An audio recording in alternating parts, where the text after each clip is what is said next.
Hello, everybody. Good evening. Nice to see you again. So,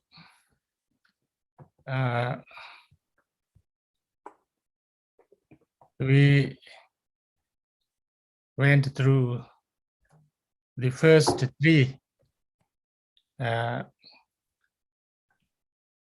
from the Eightfold Path: the right view, right thought, and right speech. And today we are going to talk about either right action or right conduct, whatever you want to call it. In Tibetan, we call it Lejinta. And this is mainly about our actions of the body. Usually, it is considered that the actions of the body is the most kind of gross action.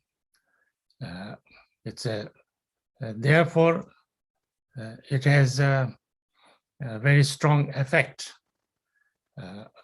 on everybody, on others, especially, and of course on yourself too.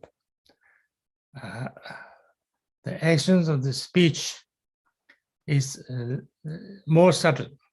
So therefore, and then the action of the mind is even more subtle. But as we already discussed, first, it starts with our mind, then the body and speech. So therefore, mind is really the source of both positive and negative actions. So therefore, we need to pay more attention to our mind. If we can do that, then body actions will almost naturally kind of follow that path. Although, sometimes the body actions is sometimes difficult to control. If it is something very, what kind of habitual, strong habits, strong kind of things like that. And so therefore, we need to watch what we do with our body, and with the understanding, as we already discussed about the view, what is positive, what is negative. Positive means that is benevolent, wholesome. It brings positive, helpful, beneficial results for myself and others. And negative means it brings pain, problem, suffering, hardship for myself and others now and in the long run. There is no other, positive and negative has only this. There's nothing else. It is not just because somebody says this or somebody says this. It's not like that. We look for because of what causes it. Now in the, body conducts, then, first, it's both, as we discussed maybe already, both mind, speech and body. First, we try to reduce doing negative things. We try to reduce doing negative things. And then slowly, then we also, kind of increase doing more positive things. And that's the, the way of training. So therefore, most of the things that is taught in the Vinaya, the conducts or discipline or Shila, the Buddha taught, usually we have three levels, you can say almost. First level is Vinaya. Second level is Bodhisattva. And then third level is Vajrayana. And usually it is understood that the Vinaya is very much to do with body and speech. It's about how we act with our body and with our speech.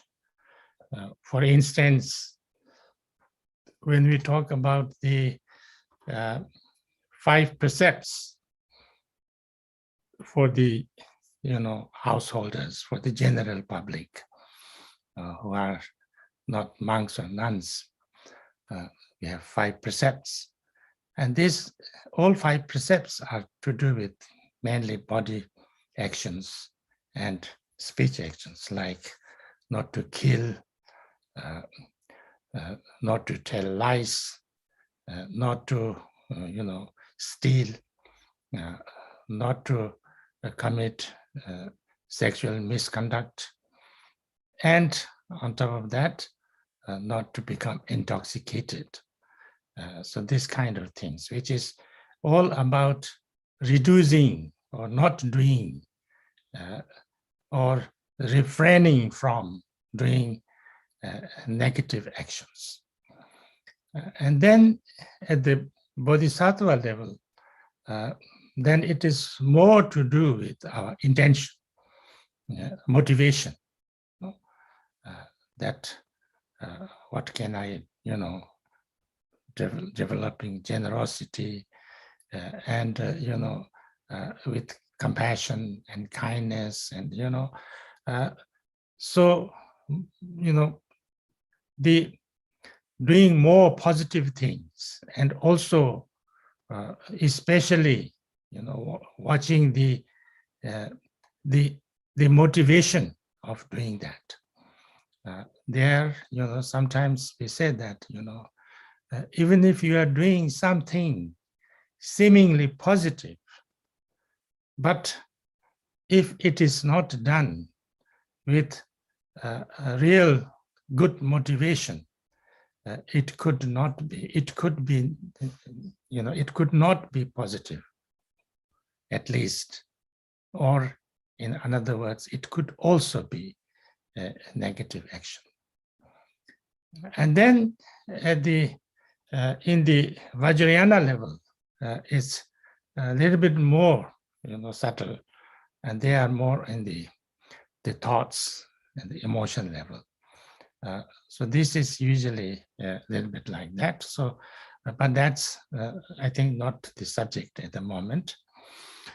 So here we are talking mostly, generally, the actions of the body and refraining from doing negative things. So,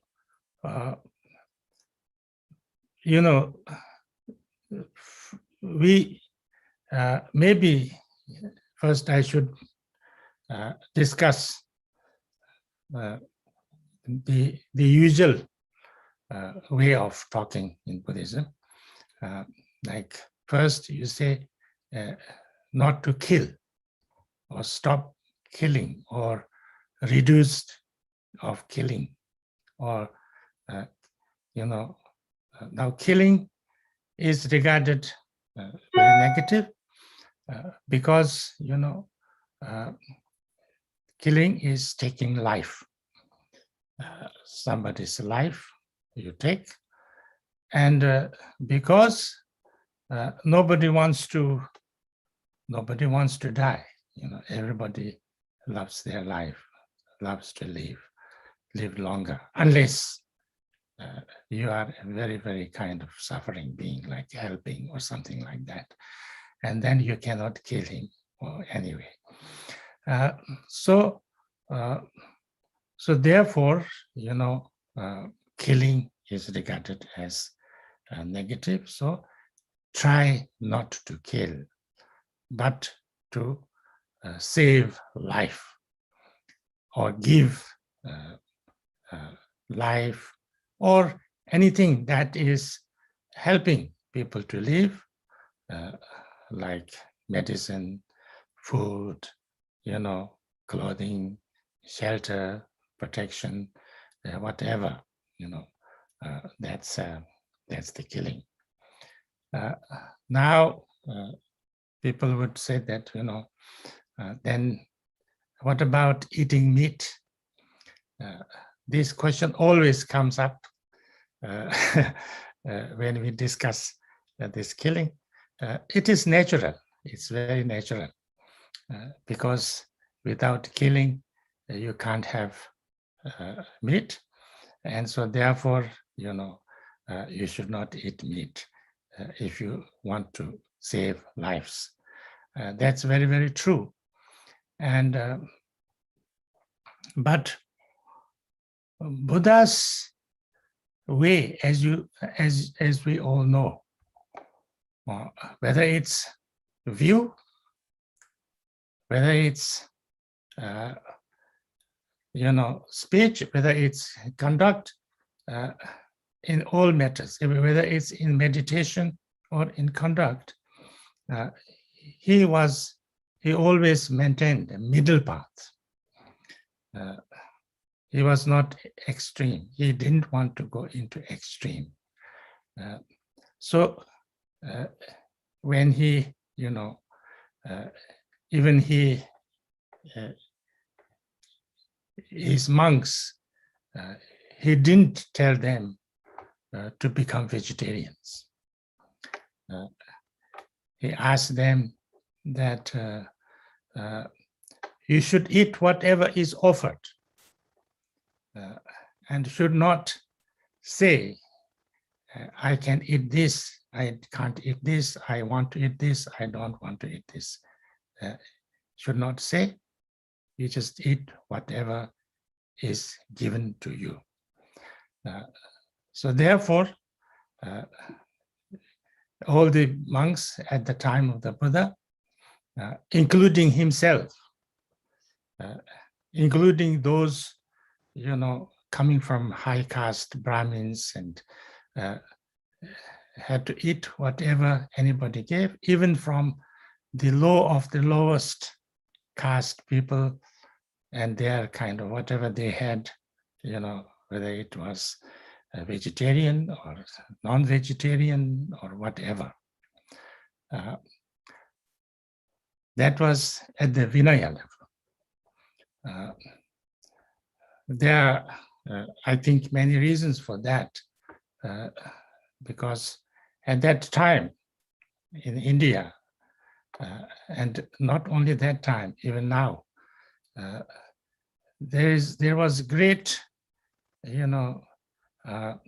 aggregation of castes, and the high caste, like Brahmins,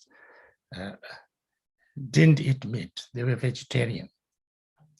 And low castes ate meat, lots of meat, because they hadn't had too many things. They were hunters and things like that, and also looked after, cattle. So if Buddha had given this, instruction or the rule that the monks or Buddhists cannot eat meat at all, then he couldn't have reached all this majority of the people who were low castes. And the monks could not have gone to, in contact with any of these low caste people. They would have been segregated. I think that would have been the main reason why he didn't, because it was an issue at that time. It was a big issue at that time.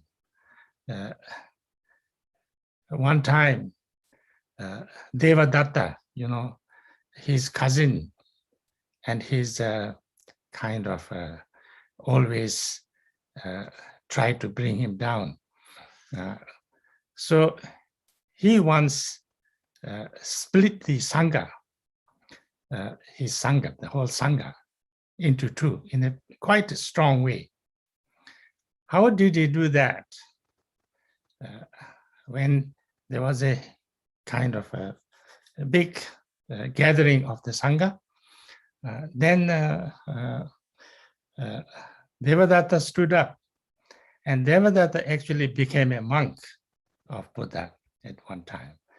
And he actually lived very, very strictly according to the Vinaya rules. He was known to be a kind of a very, what to call, very strict, very kind of astute monk. And then he stood up and he said to the Buddha, I have some proposals, because we monks are not, being very, very good, very properly practicing Dharma. We should be much more strict and much more disciplined than what we are. The first, all monks should become vegetarian. Second, we are sleeping in houses and, shelters and things like that. And sometimes, the kings and, big donors, give us very nice, even in the palaces. And then we sleep in palaces. We should never do that. We should only sleep outside and under the tree or in the cave or outside. We should not sleep in houses and things like that. So 5 things.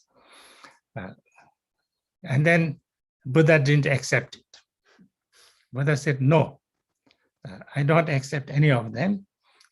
Whatever I say is, what I already, we don't have to do that. We are we don't want to go in any extreme way. We will do what we are doing now. No need to be so strict. And then Devadatta said, okay, now who wants to follow me and who wants to follow Buddha? If you want to follow Buddha, you remain here. If you want to follow me and be real, proper, good monks who actually have given up the samsara, then come with me.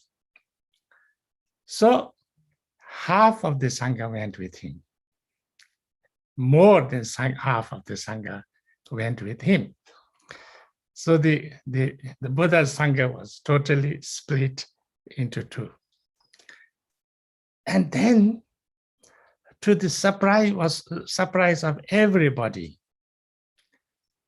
even the 2 most important monks of the Buddha, Shariputra and Moggallana, they also went with him. And then, after some time, Shariputra and Moggallana talked with people and, and gave them all the reasons why, maybe it's not so right that we follow Devadatta. So after some time, they convinced them and he returned, these 2 people returned and everybody returned. So they were not really following the Devadatta. They were just, they went there to give them more sense. But anyway, that's part of the story. But again, in the Mahayana Sutras, in the Bodhisattvayana Sutras, Buddha very clearly asked or recommended people to eat, no meat or less meat, because this he was addressing to the householders, to the general public. So, they should try to reduce eating meat, or if possible, not eat meat. But for the monks, because they had to be with people and go to, so he didn't make that. But this is something which is, I think, important to understand from Buddhist point of view, and that that every action, everything is has to be in a middle way, not too extreme in anything. So therefore, sometimes people ask also this question, that what would happen if I have to kill some insects, or something like those kind of things? What happens if I kill a mosquito, or flea, or things like that. Therefore, when Buddha made these 5 precepts for the lay or householder, people, if they wanted to take some of the, it was not necessary. It's not that every Buddhist or everyone who wants to practice Dharma need to take that. That was one thing. Secondly, you can take 1 of them, 2 of them, 3 of them, 4 of them, all 5 of them. And these 5 are not to kill, but not to kill, it doesn't, originally, it is not to say that you should kill, but it is killing human beings, and human beings to be is the actual precept. Then telling lies, and lies also kind of big lies that want to really, what can you say, mislead people, cheat people. Then stealing more than certain value, and then sexual misconduct, and then intoxication.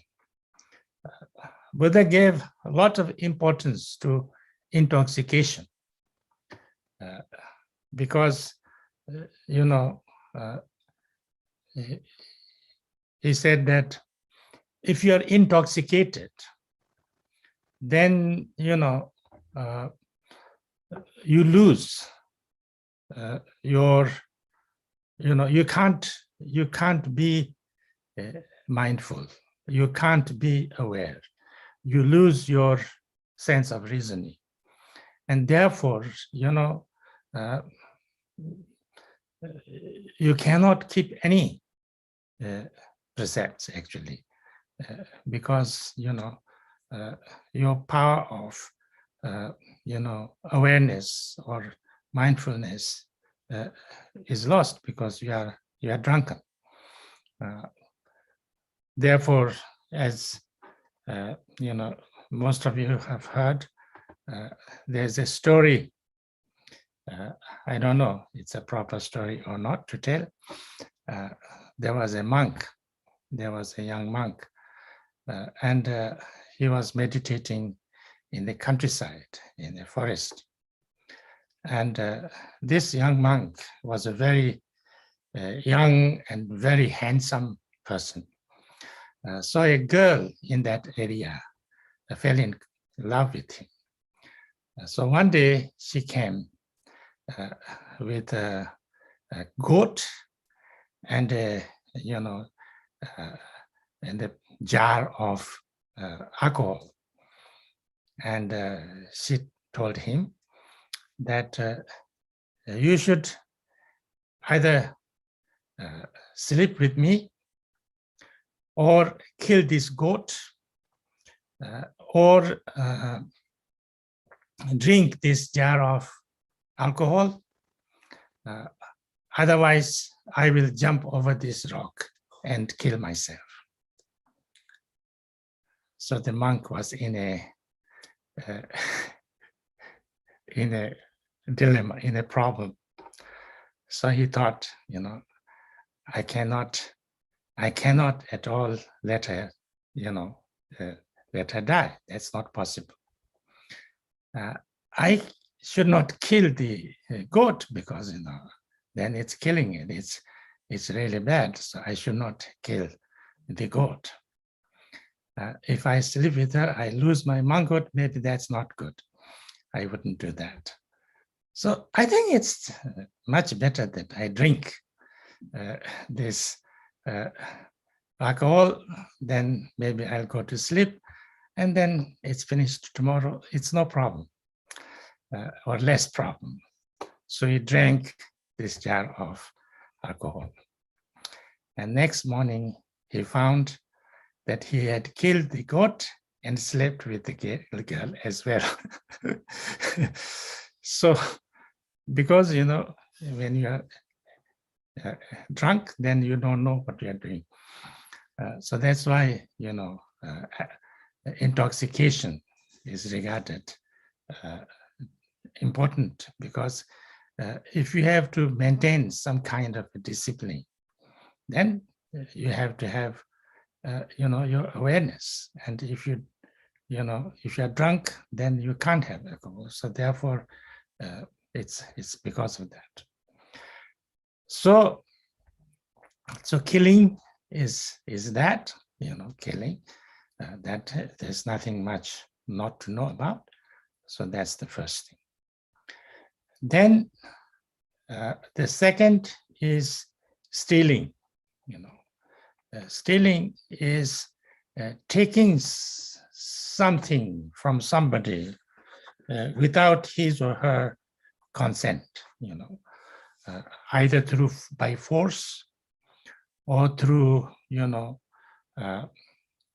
through other means, through whatever means that you take somebody's possessions or, somebody's whatever, without that other person, wanting to give it to you. So that is, that is called stealing, robbing, or, that is by force. Stealing, like a thief, secretly, that's another one. Or you make certain, you say like different kind of, cheating in different cheating ways. So you get that. That's this. All these things are included in the Majin Len. The word Majin Len in Tibetan means Maj means negative, Sin means give, not given, Len means taking. Taking what is not given to you. That's the thing. And so therefore, because people have, people want to keep what they have, and unless they really want to give it to you, then one should not take it, and that is, that's it. So then the third one is at this, this is for the general public, for the householders. It's called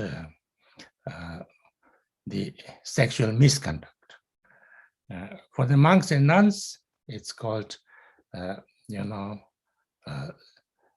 you call it, sexual intercourse. Here, misconduct. So that is like a rape, or having sexual without the consent of other people, or having sex with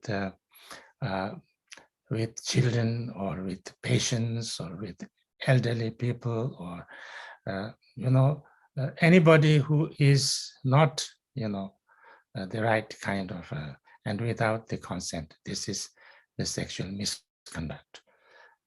So therefore, the opposite of stealing is giving or helping. Instead of taking something from others, you try to be generous, and you try to help, and you try to give, and you try to provide what people need, in the contrary, or in the opposite of taking away what they actually have. In the same way, the opposite of sexual misconduct is having, I think, a good relationship. If you are a husband or wife or whatever, then be what call be loyal. You call it loyal, or faithful, loving, kind to each other, loving to each other, faithful to each other, and so therefore, you help, you create a very, very, very very nice and wonderful, like support to each other, life partner, life partner. When you have a wife or a husband, that's the life partner, you say. No? The life partner means you want to live together for the whole life, and you want to raise children together. You want to share in good times and bad times. You want to be, help each other, and so if you find somebody who is a little bit nicer, or a little bit younger, or a little bit more handsome, or a little bit more something, then leave that person. And not like that, but because everybody gets old, everybody has ups and downs, everybody gets, so to be like that, so that the family becomes a very very what can you say, harmonious family, loving family, and also your children are very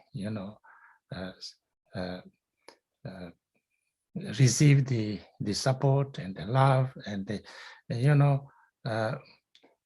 kind of a security. I have observed, because I see lots of divorces these days, and the worst sufferer are the children, because the children, they love both their parents, and it's very difficult for them, because then they have lost their kind of a home.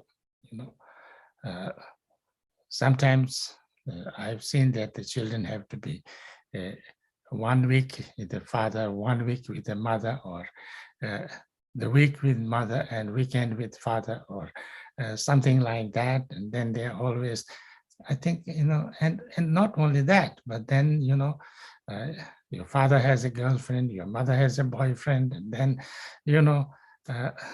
the children really get lots of difficulties and things like that. So therefore, it's the worst sufferer are the children. So anyway, these are just things, but so therefore, trying to, that doesn't mean that for everybody that's possible. That's not like that. But, or it's not that in Buddhism, the divorce is not allowed. That's not like that also. Actually, in Buddhism, the marriage is a totally, social thing. Marriage is a social thing. Marriage is not with religion. So therefore, actually, the Dharma has almost nothing to do with marriage. The marriage is not done in front of Buddha, Dharma, and Sangha. The marriage is done in front of the society, the elders, and the parents, and things like that. Of course, most of the Buddhist countries, the couple goes to the, the couple goes to the monks or some, some Dharma persons and get blessings and things like that. But it's not necessary that it has to be like that. It's the marriage is completely social, and therefore the divorce is also totally social. So it is according to the rule of the law in that particular country. So it's usually like that. This, I think, something important to understand. So that's like that. So these are the, it's kind of basic. That doesn't mean that there are other no other things.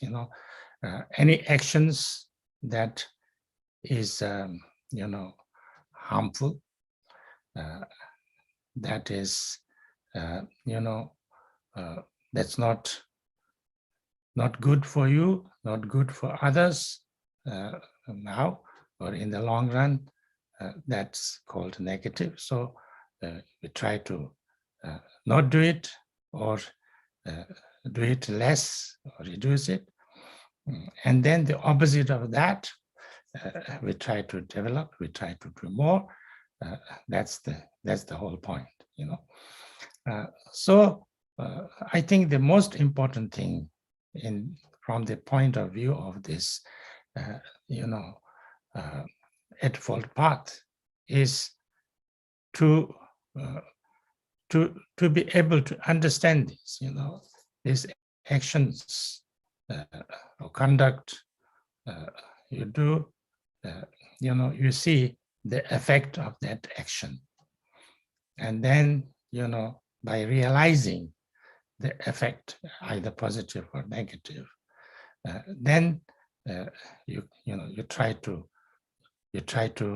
reduce if it is, or not do it at all if it is harmful and negative, and then improve and do more and become more and more joyful in doing those positive things, and develop that kind of talent or joy or art or a habit of doing that, so that it's good for yourself, it's good for people around you, it's good for the society that you live in, and things like that.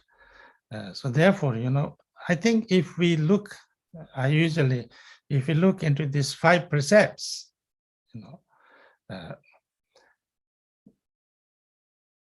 it is, I think, if people more or less, kind of live with those 5 precepts, more or less, I think the society will naturally become a very positive society, because we are not harming each other, we are not cheating each other, we are not trying to take things from each other, and you are having a very harmonious and nice, so I think it's a very good, very practical kind of, but I think this is something we have to understand.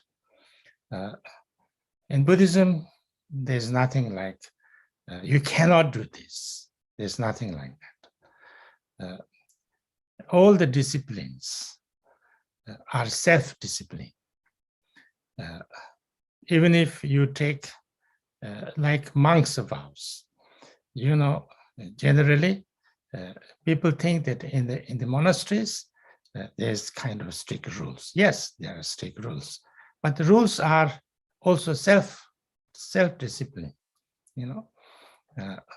So you have to keep your own discipline by yourself. And so if you break the main rules, or the most kind of the primary rules, then you cease to be a monk. That's all. You cease to be a monk, then you can go away from the monastery. That's all. There is nothing like, there's always people watching, whether it's doing or not, there's kind of there is no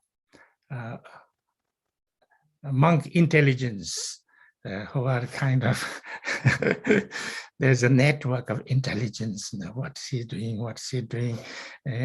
there's nothing like that. It's totally self-discipline. So if you have broken the rules, then you say, I've broken the rules, and then you go away.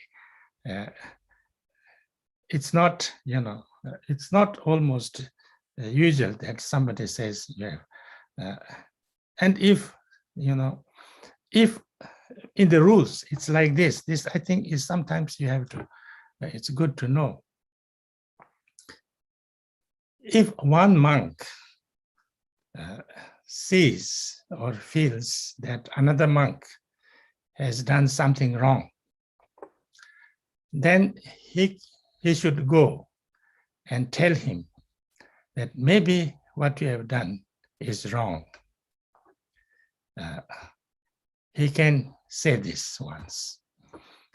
And then second time, he can go and stand next to him to remind him, if he is continuously doing it, that, it should not be done.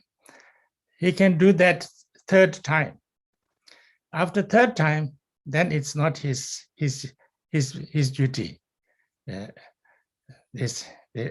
other monks, if he wants to keep on doing it, that's up to him. This other monk cannot do anything.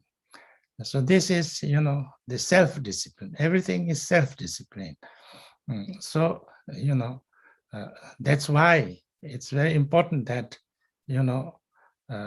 we see what action is good or positive or useful or, wholesome, and what action is not wholesome and harmful and bad and bring problems and difficulties, and then try to live by that. It's your own, it's our own. Nobody can make us do that. Nobody can force us to do that. It's our own responsibility and our own discipline. So that's why it's called discipline. It's not, it's not a law. It's not a kind of a forced kind of a command or anything like that. So this is something very important, I think, to understand from the, the general, general understanding, general way of, working. So therefore, in Buddhism, there is no, sometimes it looks in Buddhism that there is lots of hierarchy. But this hierarchy is a little bit show outside.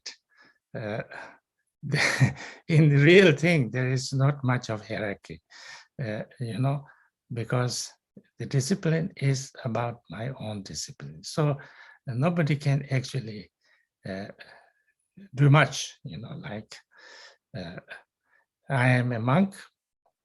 I'm from, supposed to be Kagyu monk. Most people don't know actually whether I am Kagyu or Nyingma or Sakya or Geluk. Because I've studied with Kagyus, I've studied with Nyingmas, and I studied with Sakyas, and I also studied with Geluks. One day, somebody asked Dotrup Rinpoche whether Ringu Tulku is a Nyingma or Kagyu. He said, I don't know, ask him.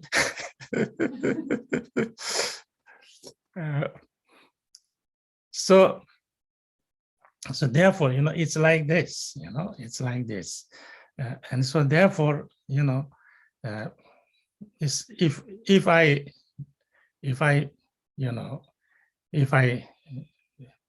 kind of do every right things, wholesome, and then practice well and things like that,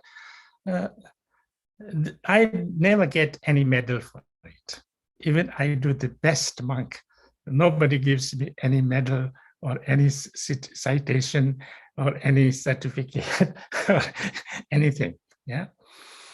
And if I do everything wrong, also, of course, they are sad. The people, my teachers will be sad. Everybody, my friends will be sad, but they cannot do much. Actually, they can just say he's not doing very well like that. But so therefore, it's not. It's the discipline is very, very self-discipline. I think it's good. There was some once there was a conference of Western Buddhist teachers in India a long time ago, and then said that we have to make a committee to control this. It never happened, but of course I didn't say anything, but I thought this would not work, because if there is a committee who will be in that committee, I think those people who are, who wants power, who wants to be important, will be in that committee. Not good monks will not be in, real good practitioners will not be in that committee. So therefore, this committee will naturally be a corrupt committee. So if this corrupt committee controls everybody, it's finished. Yeah. So it's not good to have anything like that. This is what I think. I don't know, maybe I'm totally wrong. But so far there is nothing like that. So anyway, so so far the discipline is self-discipline, and it's a practice. It's not a organization. It's more the practice. This is, I think, important to understand. Even for the monks, it's a practice, not really an organization too much. That is important to understand. So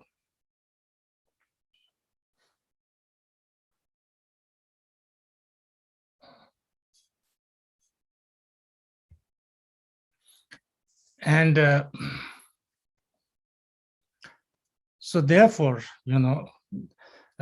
this is more or less about the conduct or the actions of the body.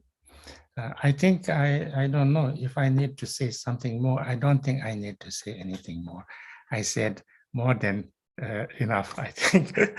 So if you have any questions regarding this or anything around that, you are most welcome.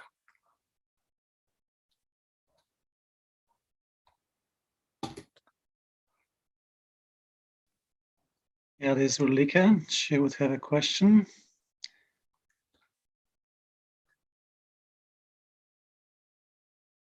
Unmute. Now it's working. Yes. Okay, yeah. Thank you, Rinpoche, for your teachings and for being so available. That was all. Thank you very much. I've been thinking about something that you said yesterday. Yes. About anger and the dealing with anger in the West. So that you said that it's not good to live the anger that one has, but one should rather let it go. So, and as I am a teacher, I encounter anger quite often. And I think because it's too difficult for students to just let their anger go, they are just not able to do that. There are some methods which are quite helpful. So we don't want to make them suppress their anger, because then maybe they might in the long run start to hurt themselves by taking drugs or whatever, or they might hurt others, beating someone up later on or worse. So we don't want that. So there are some ideas that say, okay, just take them out of the class and give them a cushion, or bring them to a room where there is maybe a cushion. They can punch the cushion, or they can kick a tree, or they can run around the school or whatever, but they should be able to let the anger out so that it's not growing inside. And I've been thinking about other ways of dealing with emotions. So that would be a kind of channel the emotion, so channel the anger into some action that doesn't hurt anyone. But it's also common to do this with other emotions. So if we think about artists, maybe they channel their sadness or their joy or whatever feeling to their art, especially to music. And also students use this to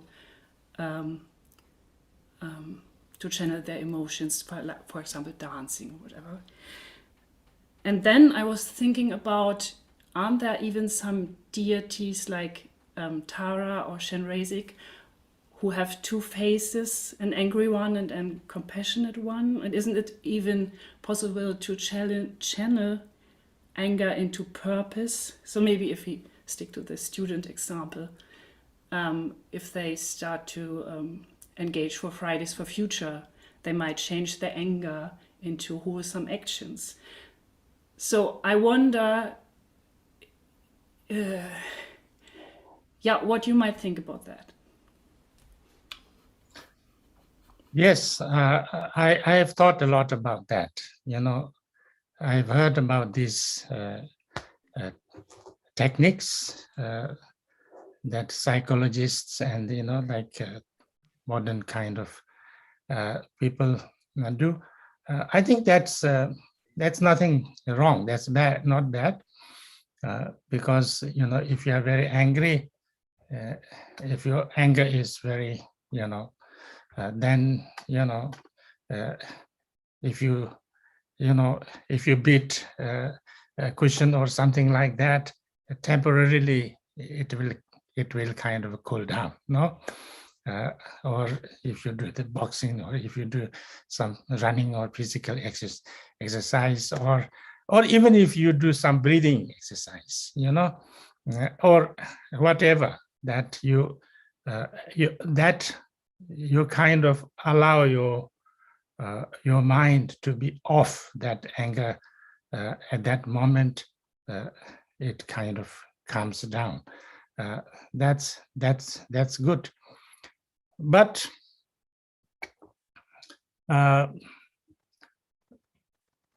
the main thing,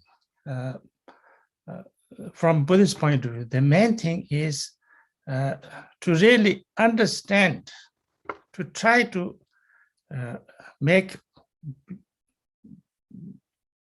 person understand that anger is not helpful to you, but harmful to yourself.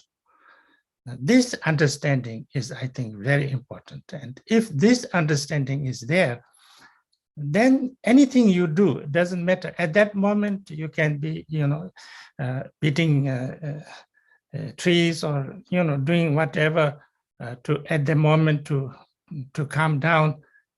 And dancing is very good. Any kind of, physical activity that takes your attention away from that anger and give space to relax is, I think, very good. It's useful. Whether it's painting is okay. It's any kind of things. But I think the most important thing that for kind of a long term, for real working on it, if the person understands that, usually, why do we get angry? We get angry because, something is happening that I don't like, that I don't want, something that annoys me, that disturbs me, that's happening, yeah? And then I think, then of course, with our, habitual tendency, we get angry, and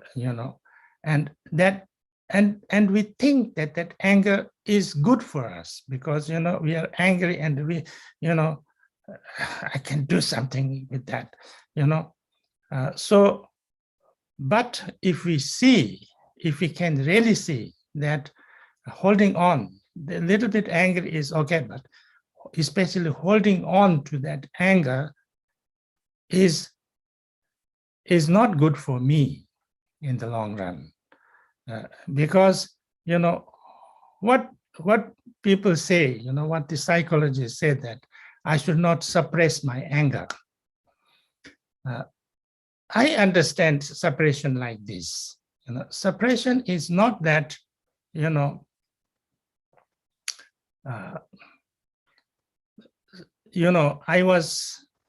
I heard like this when, in the West, I heard that, I was angry and my mother told me not to get angry. So I didn't get angry. So I got lots of anger in me because I am suppressed it. So I thought, what kind of a super mother is that? She can tell you not to get angry and you don't get angry.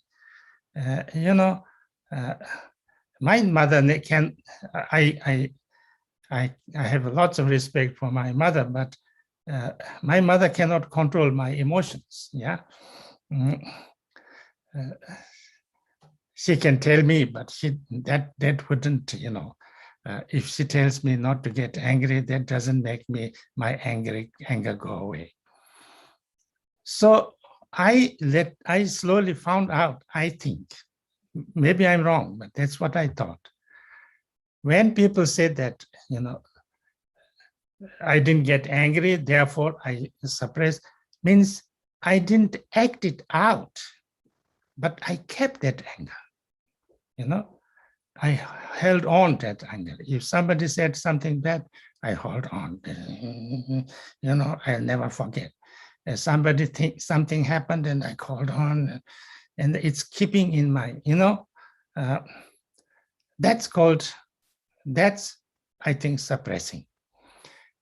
So in order not to suppress, I need to really deeply understand that it's not good for me to hold on to that.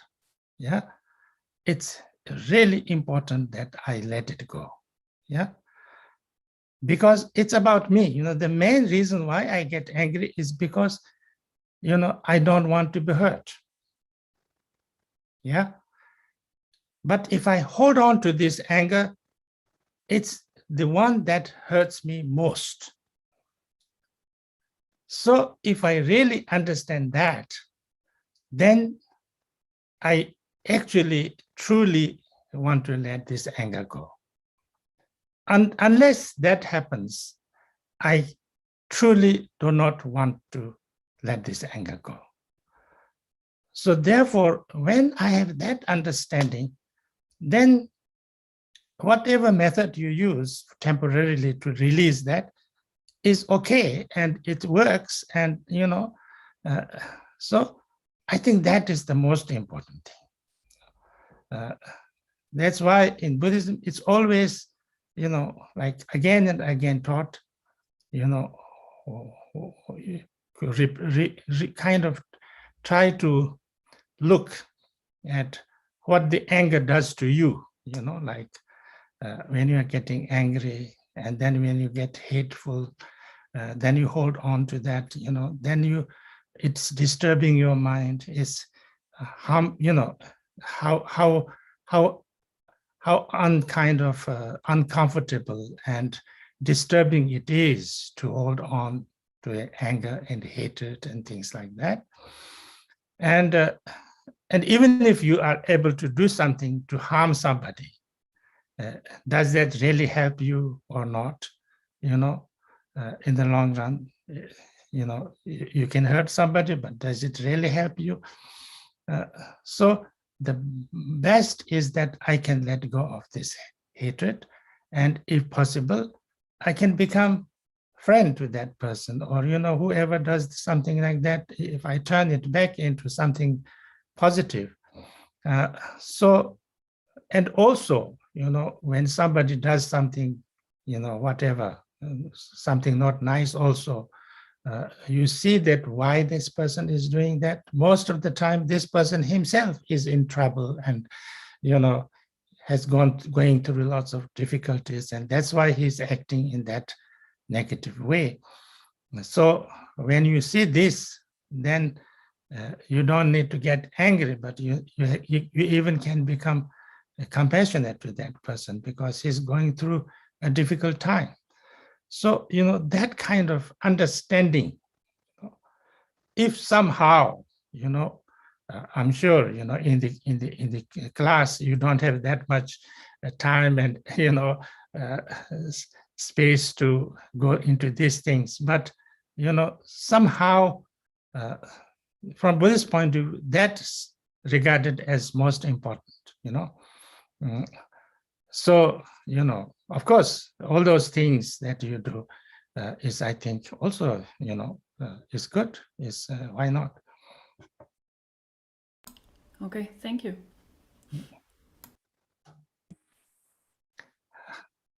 Hello, Peter. Hello.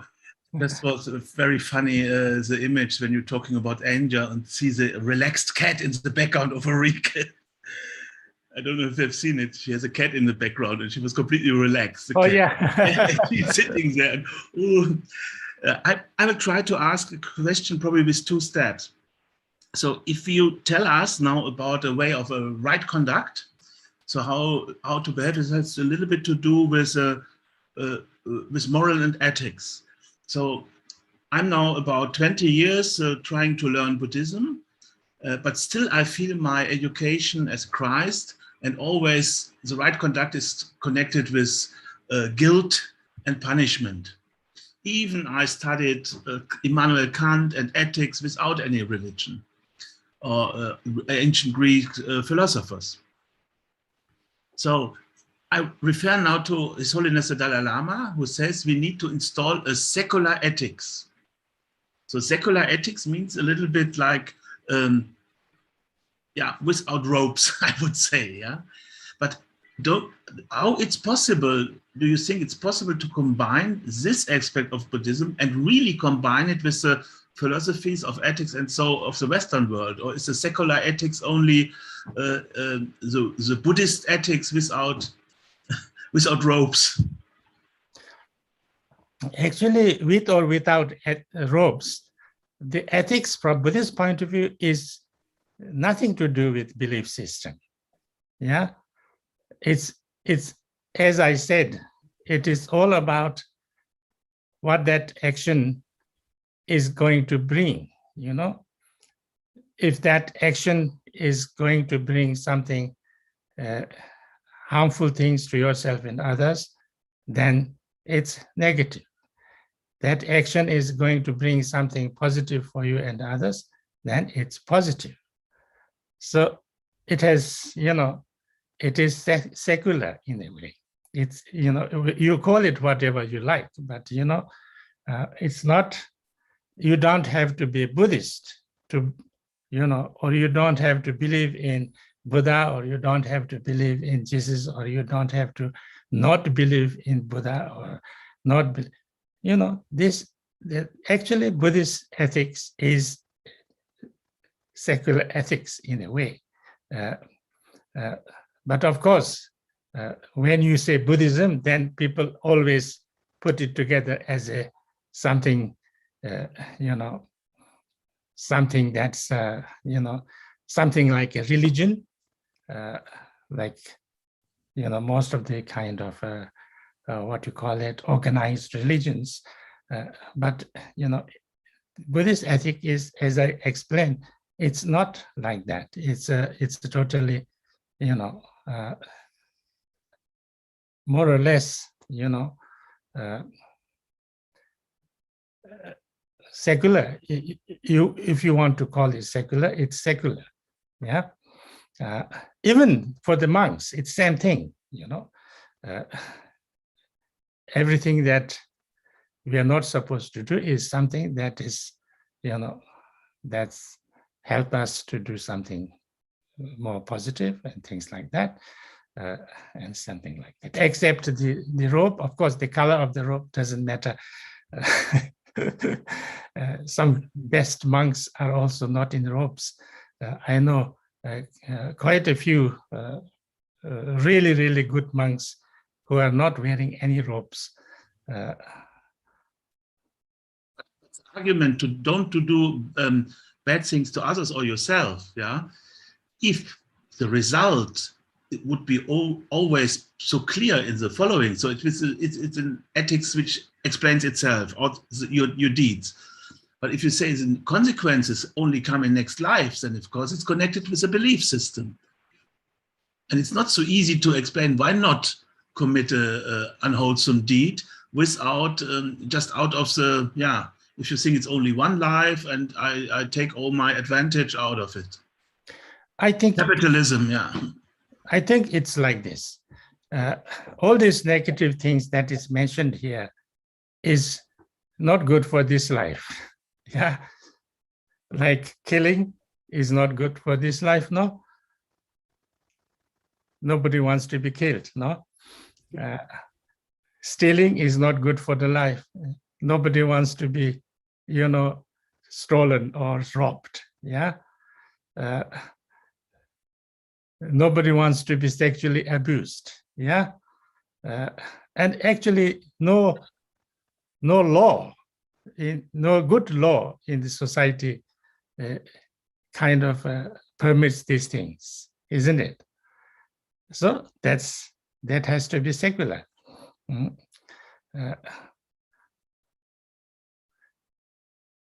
So if we don't do these things, it's good for this life. It's good for a long time also. It's good for long, not only this life, but good for the next life and next lives and next lives. Not only good for me, but good for others around me and people around me and for the whole society. If I live in a wholesome way, then that much I am helping my society to become a more healthy society, no? And that's the whole point.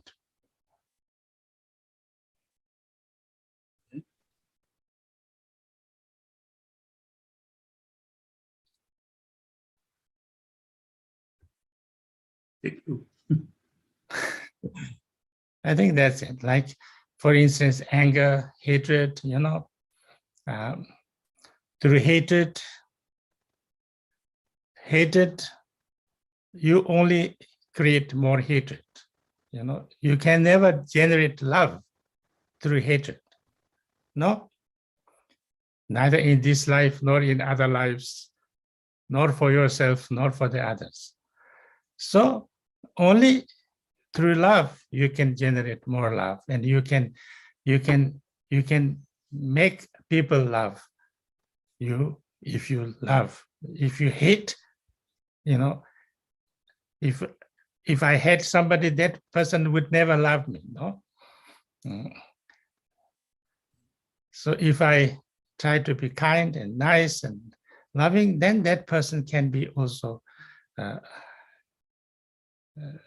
love back, or be more kind. And so this is the this is the natural law. So hatred brings more hatred. So therefore, hatred ends up in war, in insult, in atrocity, in fighting, in discord. Yeah. And it goes on, struggle and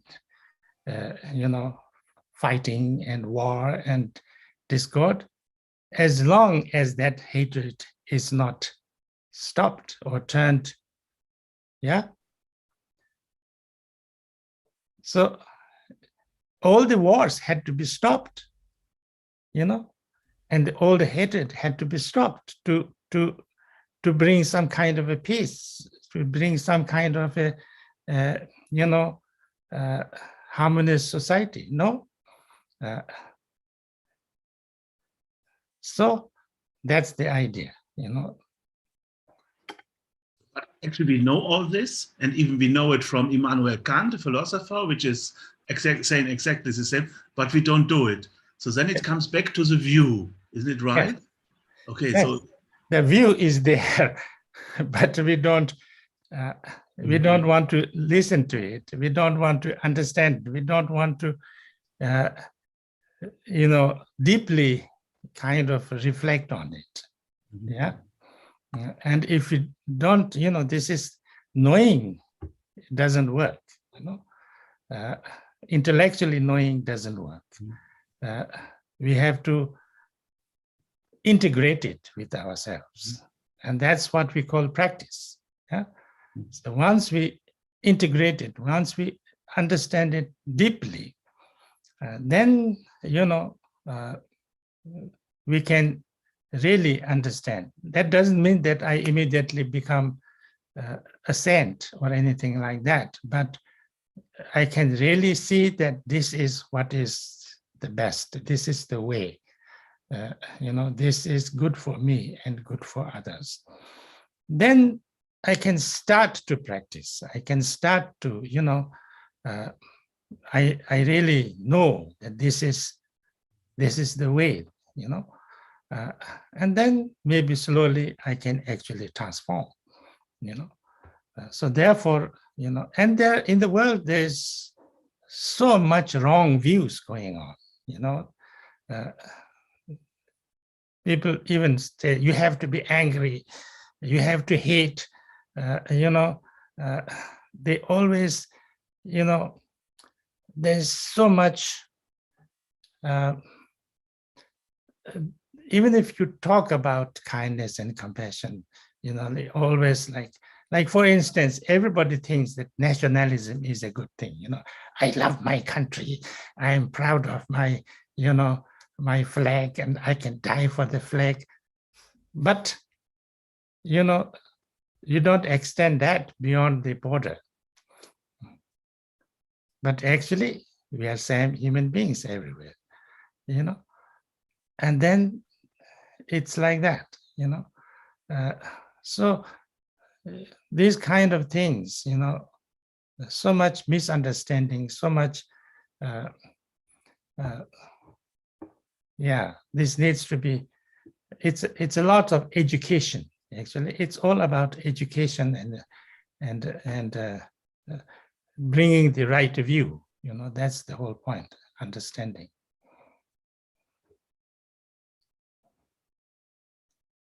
you very much.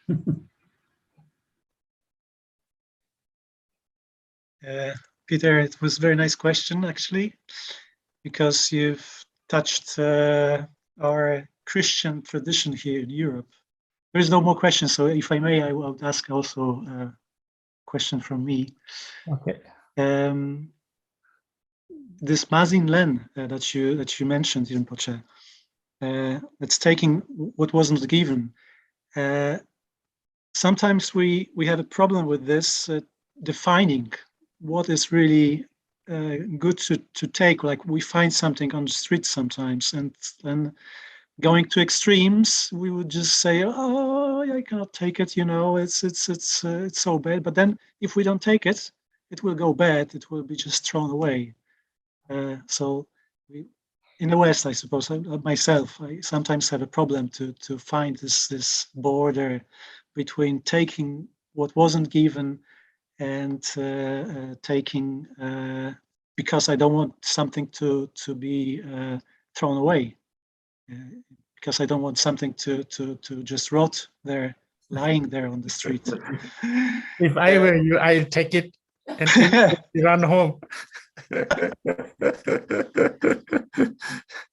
But then, this Ma Xin Len you mentioned, this is term in Tibetan. Without Ma, would it be Xin Len it's taking like what was given, or is it something else? Yes. Is Ma Xin Len. Len. Sin is give.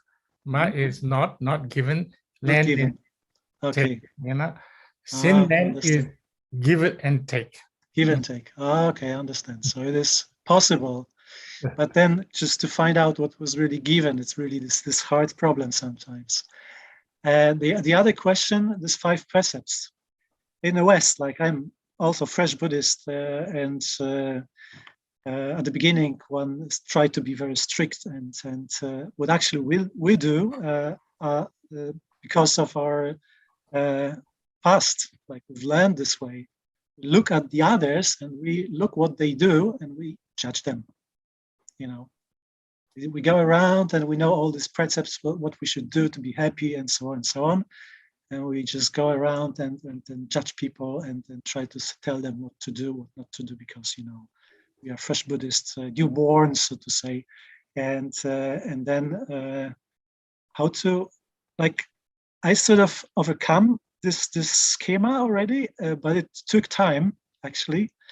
But you meet always the people who do like this, and then how to deal with this, like there's some like sometimes my mother says, you do something like this, you're supposed to be a Buddhist. And I go, oh my God, now again this. How can I explain this?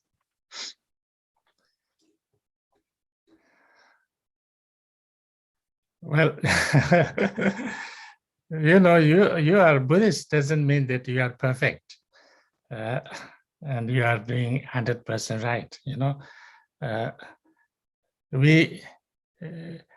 I see it like this. I'm Buddhist means I would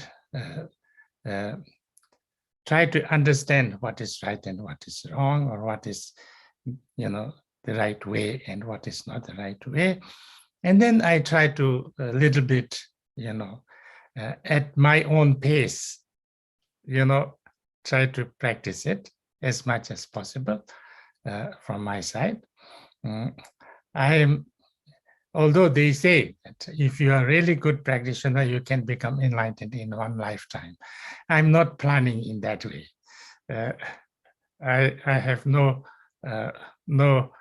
illusions of getting enlightened in this life. So it takes 100 lives, 1,000 lives, doesn't matter.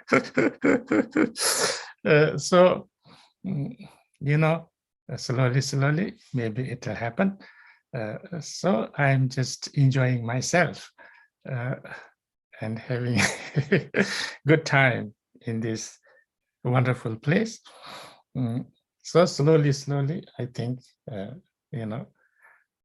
I hope slowly I'll improve, so, and also, I I don't ask, I don't expect anybody to be perfect also, you know. Of course, you know, people have negative emotions, people have lots of, you know, negative habitual tendencies. You know, it's not easy to change and to transform. You know, but if they have some understanding, some interest to learn and just a little bit practice, that's very good. They see this, you know, they've sown the seed, so slowly they will improve. So that's what I think. Thank you, Rinpoche. I think when we follow your example, it's just, you know, it will I think lead it's us. not really the good example. Oh, no, I would disagree here. And many of us. I'm I not the suppose. best example at all. Don't you I don't wish. follow. You have I to follow wish. a much better example. But you know, I'm like that. I wish when we could be so as good as you, then this world would be much better place to live. That's what I'm thinking. There's another question from Gertie. Let's see. Where is he or he? She. Can you hear me? Yes. I can hear you. Yes. Okay. Yes. Oh, Rinpoche, I have a small question about killing. You said human beings, not to kill human beings, and human beings to be. Yes. What about animals? Are they humans? Or do they have the... No, you should not kill animals as well. But, you know, in these 5 precepts, which is made for the, you know, for the farmers or for the general public at that time, which was mainly farmers, Buddha could not make that rule because, you know, they would not be farmers if they can't kill any animals. No. Yeah. Thank you. Yeah. Saskia, you had a question? No. There was somebody, I saw somebody with a hand. No, maybe not. I appeared before in the screen. I thought you were already with Peter, but it's, you know, no more questions, I suppose. No, there is Ulrike again. Ulrike again. Okay. That's wonderful. Yeah. What? Lick again? Yeah, I just thought about what you said about the suppressed anger, that it's more like holding on and pressing it inside and taking it with us. And I wonder, I've also encountered people who are kind of disconnected even from their emotions, who are not able to feel certain emotions or even no emotions at all. So obviously they have managed to suppress their feelings. So what would you think about that kind of people? I heard that. I heard that. I heard that there are some people who are so disconnected that they cannot have any feeling, and for them, then they have to first to make them feel, and then for that, you know, you have to make them angry, or you know, if that is the case, then yes, I think it's good. That should be the thing. You should first make them feel, make them at least, you know, even if anger works, make them angry, and then a little bit when they feel and when they have the, you know, understand, or you know, their feelings, then maybe slowly work on that. Yeah, that should be like that. I mean, if it depends on how you are, no, where you are.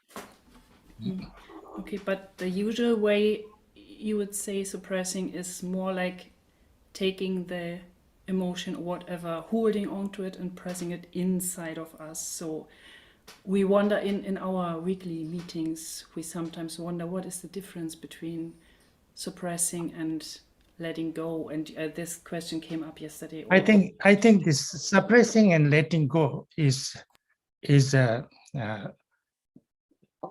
understand.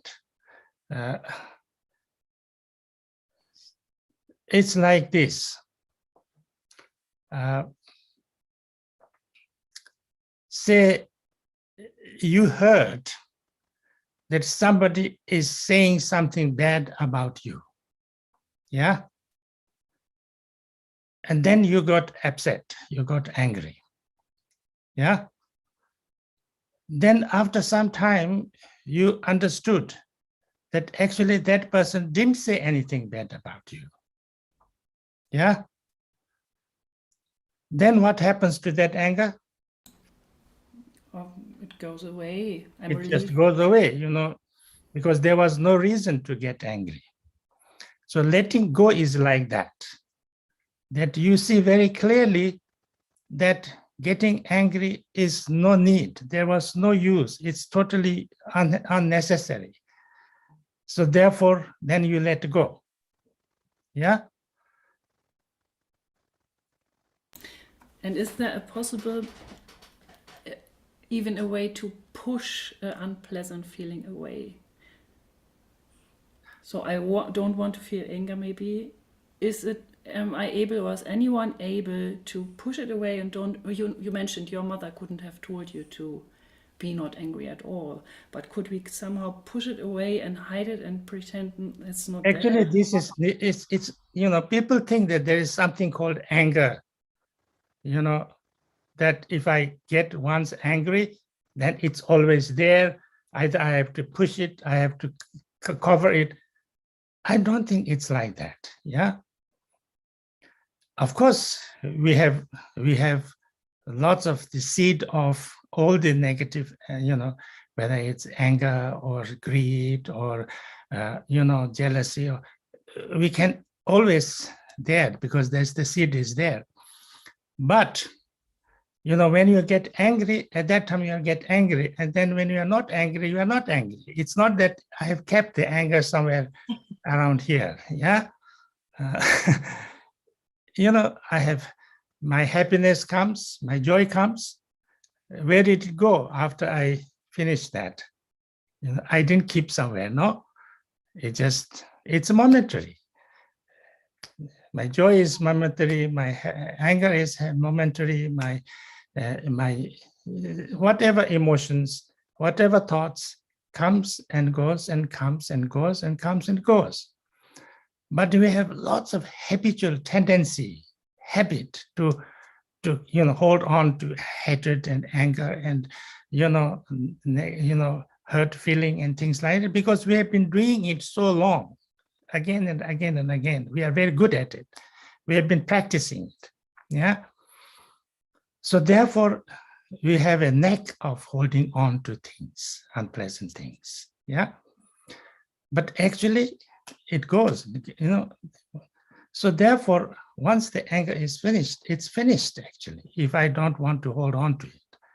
Of course, it doesn't mean that I will never come in, it will come back again, yeah? Because of the same reason, because of different reasons, because of all other reasons, But I think it is very important to understand that it's not that there's something called anger and it's, once I get angry, it's always there and it's somewhere here.